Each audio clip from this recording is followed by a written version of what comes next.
کبھی ضمیر ہوتی ہے جیسے اکل تو کھایا میں نے.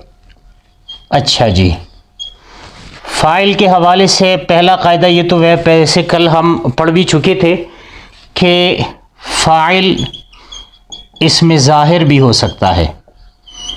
اسم ظاہر کے بارے میں ہم پڑھ چکے تھے کہ جو ہمیں لفظوں میں نظر آ رہا ہو اور موجود ہو. مثلا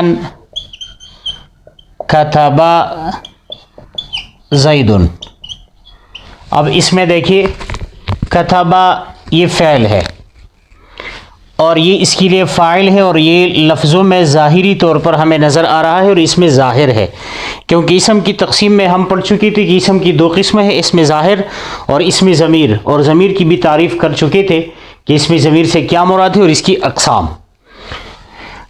دوسری بات یہ ہے کہ فاعل جو ہے یہ اسم ضمیر بھی ہو سکتی ہے. اسم ضمیر اس کے ہم 70 اقسام پڑھ چکے تھے مثلا، اور پھر یہ ضمیر کے حوالے سے ہم دو باتیں پڑھ چکے تھے، ایک ضمیر بارز اور ایک ضمیر مستتر. مستتر کے معنی ہے پوشیدہ، جو ہمیں لفظوں میں نظر نہیں آ رہا، اور بارز جو ہے یہ بھی ظاہر ہوتا ہے. مثال کے طور پر اس کی مثال اگر میں یہ کتاب نے جو دی ہے اکل تو، اب اس میں دیکھیے اس میں کسی اور فاعل کی ضرورت نہیں ہے، یہ اکلا یہ فعل ہے. آگے یہ تا جو آپ کو نظر آ رہا ہے یہ واحد متکلم کی علامت ہے اور یہ اس ضمیر ہے اور ضمیر بارز ہے کیونکہ ہمیں لفظوں میں نظر آ رہا ہے. تو یہ اکلا اس کے لیے فعل جمع یہ فاعل دونوں ایک ساتھ جمع ہو گئے، اس کے لیے اگر ہم نے لانا ہے تو پھر مفعول لانا ہے. اور ضمیر مستتر کی مثال جیسا کہ زید ضربہ مثلا. اب زید یہ مبتدا ہے، یہ ابھی ہم ابتدا کے بارے میں نہیں پڑھ چکے تو اس کی تفصیل نہیں ذکر کرتے. اب یہ ضربہ فعل ہے اور ہر فعل کے لیے کوئی نہ کوئی فاعل جو ہے وہ ضروری ہوتا ہے. اب اس کے لیے فاعل کیا ہے تو اس کا اگر ہم ترجمہ کر لینا تو زید زید ضربہ مارا. کس نے مارا؟ یہ ہمیں آلریڈی معلوم ہوتا ہے کہ پہلے زید جو ہے یہ مراد ہے، لہٰذا اس ضربہ میں ہوا ضمیر ہے اور ہوا ضمیر اس زید کی طرف راجع ہے. تو اب یہ ضربہ اس کے لیے فاعل جو ہے یہ ہوا ضمیر ہے اور یہ ضمیر مستتر اور پوشیدہ ہے، ہمیں یہ لفظوں میں نظر نہیں آ رہا. تو خلاصہ یہ ہوا کہ فاعل اسم ظاہر بھی ہو سکتا ہے اور اسم ضمیر بھی ہو سکتا ہے. پھر اسم ضمیر میں ایک ظاہر ہے اور ایک مستتر ہے، تو ان دونوں کی مثالیں جو ہے یہ سامنے آ گئی. تیسری بات اس کے حوالے سے جو ذکر کر دی گئی ہے وہ یہ ہے کہ یہ تیسرا قاعدہ ہوا اگر فاعل اسم ظاہر ہو تو فعل ہمیشہ واحد ہوگا. اب یہ سمجھنے کی بات ہے، اجرا میں یہ چیزیں ضروری ہوں گی. پھر اذا کان الفاعل اسما ظاہرا وحد الفعل ابدا، یعنی جب اسم فاعل اسم ظاہر ہو تو اس کے لیے فعل اگر فاعل تثنیہ ہے، جمع ہے، واحد ہے، تینوں صورتوں میں ہم فاعل واحد ذکر کریں گے. مثال کے طور پر جاء رجل. اب یہاں پر دیکھیے جاء یہ فعل ماضی کا صیغہ ہے، واحد مذکر غائب کا، اور رجل یہ بھی واحد ہے، اسم ظاہر ہے، تو فعل ہم واحد لائے، یہ بھی واحد ہے اور یہ بھی واحد ہے. جاء فعل اور رجل اس کے لیے فاعل، فعل اور فاعل مل کر جملہ فعلیہ خبریہ ہوا. اب اگر اس فاعل کو ہم تثنیہ کرتے ہیں، مثلا جاء رجلان، اب یہاں پر دیکھیے جاء یہ فعل ہے اور یہ واحد مذکر غائب کا صیغہ ہے، جس طرح یہاں بھی واحد مذکر غائب کا صیغہ تھا. یہاں پر فاعل جو ہے وہ تثنیہ ہو رہا ہے، لیکن فعل ہم تثنیہ نہیں لائیں گے. بلکہ وہی فاعل جو ہے اس میں ظاہر ہی رہے گا. اسی طرح جاء رجال، اب یہ تثنیہ ہے اور یہ جمع مکسر ہے. اسی طرح اگر اس کی جگہ ہم جمع سالم بھی رکھے تو پھر بھی وہی عبارت وہی ہوگا، جاء مسلمون. اب یہاں پر دیکھیے یہ نہیں کر سکتے کہ جاء رجل، جاء رجلانی اور جاءوا رجال. یہ فعل کو ہم تثنیہ یا جمع نہیں کریں گے، بلکہ یہی اگر واحد ہے، تثنیہ ہے، جمع ہے تو فعل جو ہے اسی طرح واحد آئے گا. اس کی بنیادی وجہ کیا ہے؟ وجہ یہ ہے کہ یہ فعل آپ دیکھیں نا تو یہاں پر فعل زیادہ نہیں ہوئے، صرف فعل کے کرنے والے زیادہ ہو گئے. مثلا جاء کے معنی ہے آنا، تو اگر ایک آدمی آیا تو پھر بھی آنا ایک ہی فعل صادر ہوا. اگر دو مرد آ گئی تو پھر بھی ایک فعل صادر ہوا آنا. اور اگر یہاں پر بہت سارے لوگ آ گئے تو جاء یہ بھی ایک فعل ہے. ایسا نہیں ہے کہ یہاں پر ایک آنا ہوا، یہاں پر دو اور یہاں پر دو سے زیادہ. تو جب فعل ہمارے پاس ایک ہے تو صیغہ ہم ایک ہی لائیں گے. البتہ ایک کے لیے فاعل جو ہے وہ زیادہ ہو رہے ہیں تو ہم فاعل کو تثنیہ اور جمع کریں گے، فعل کو کبھی بھی تثنیہ اور جمع نہیں لائیں گے. تو پہلا قاعدہ یہ ہوا کہ اگر فاعل اس میں ظاہر ہو تو فعل ہمیشہ واحد ہوگا، فعل کو کبھی بھی تثنیہ اور جمع نہیں لایا جائے گا، لیکن شرط یہ ہے کہ فاعل اس میں ظاہر ہو. اب اگر فاعل اس میں ضمیر ہو، دوسرا قاعدہ بلکہ چوتھا قاعدہ یہ ہے، قاعدہ نمبر 4، اگر فاعل اسم ضمیر ہو تو فعل واحد نہیں ہوگا، بلکہ واحد کے لیے واحد، تثنیہ کے لیے تثنیہ اور جمع کے لیے جمع لایا جائے گا. مثال کے طور پر رجل، یا چلو یہاں پر اس میں معرفہ لکھ دیتا ہوں کیونکہ نکرہ پھر مبتدا واقع نہیں ہوتا. زید ذہب. اب یہاں پر زید یہ مبتدا ہے اور ذہب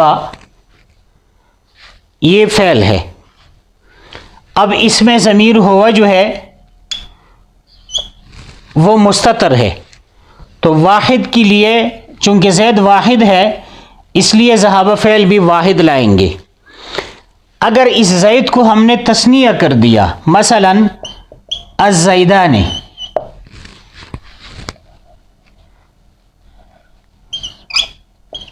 الزیدانی، یہاں پر زید تثنیہ، دو زید ہے تو اس کے لیے ہم فعل تثنیہ لائیں گے، الزیدانی ذہبا. اور اگر یہ جمع ہوا الزیدون تو یہاں پر فعل جو ہے ذہبو جمع لائیں گے. تو اب یہاں پر دیکھیے زید واحد ہے تو فعل بھی واحد، یہاں تثنیہ ہے تو فعل بھی تثنیہ، یہاں جمع ہے تو فعل بھی جمع. اس کی وجہ بنیادی کیا ہے؟ وہ یہ ہے کہ یہ ذہبا یہ واحد مذکر غائب کا صیغہ ہے اور زید بھی واحد ہے. یہاں پر ایک بات ضروری ہے، اس میں ضمیر اور مرجع، پہلے یہ سمجھ لیتے ہیں تو یہ بات آسان ہو جائے گی. اسم ضمیر کے بارے میں تو ہم پڑھ چکے ہیں کہ وہ اسم ہے جو اسم ظاہر کی جگہ استعمال ہوتا ہے. اب جیسا کہ ہوا، ہما اور ہم، یہ اسم ضمیر ہے، لیکن اسم ضمیر ہم تب ذکر کریں گے جب اس کے لیے پہلے جس کی طرف ہم ضمیر راجع کرتے ہیں، جس کی جگہ ہم ضمیر لاتے ہیں، تو اس کے لیے پہلے وہی اسم کا ذکر ہونا ضروری ہے. جیسا کہ ہم اردو پشتو میں یہ لفظ استعمال کرتے ہیں اسم ضمیر، تو ہم کہتے ہیں مثال کے طور پر زید ایک اچھا لڑکا ہے، وہ نماز کا پابند ہے، وہ محنتی ہے. اب زید اچھا لڑکا ہے، یہاں پر ہم نے اس کا اسم ذکر کیا. اب جب دوبارہ ہم اس کا تذکرہ کرتے ہیں تو نام کی بجائے ہم اسم ذکر کرتے ہیں، اسم ضمیر ذکر کرتے ہیں. وہ نماز کا پابند ہے، وہ محنتی ہے. اگر پہلے جملہ میں ہم نے زید کا استعمال نہ کیا ہو اور ابتدائی طور پر ہمیں کچھ کہے کہ وہ نیک لڑکا ہے، وہ محنتی ہے، تو ظاہری بات ہے ہماری سمجھ میں بات پھر نہیں آئے گی کہ یہ کیا کہہ رہا ہے. لہٰذا اسم ضمیر سے پہلے جس کے لیے ہم ضمیر لاتے ہیں وہی ذکر کرنا ضروری ہے، اور جس کے لیے ہم ضمیر لاتے ہیں تو اس کو مرجع کہتے ہیں. یہ اسم مفعول کا صیغہ ہے، یعنی وہ اسم جس کی طرف ضمیر راجع کی جاتی ہے. مثلا یہاں پر دیکھیے، زیدن یہ مبتدا ہے اور ذہب یہ فعل ہے، اس میں ہو ضمیر ہے. تو اب یہ ضمیر ہوا، اور مرجع یعنی جس کی طرف ضمیر راجع ہے اور ضمیر سے ہماری مراد جو ہے وہ یہ زید ہے، اس کو مرجع کہتے ہیں. اب بات ضروری یہ ہے یہاں کہ ضمیر اور مرجع کے مطابق دونوں میں مطابقت ضروری ہے. ضمیر اور مرجع میں مطابقت یہ لازم ہے. تو یہ بات جب ہماری سمجھ میں آ گئی کہ مرجع اور ضمیر میں مطابقت ضروری ہے، تو اب یہاں پر آتے ہیں. یہاں پر زید واحد ہے، ذہابہ میں ہوا ضمیر مستتر ہے، زید کی طرف راجع ہے. تو راجع یہ راجع ہے اور یہ مرجع ہے، دونوں میں مطابقت واقع ہو گئی، دونوں واحد ہے، ضمیر بھی واحد اور مرجع بھی واحد.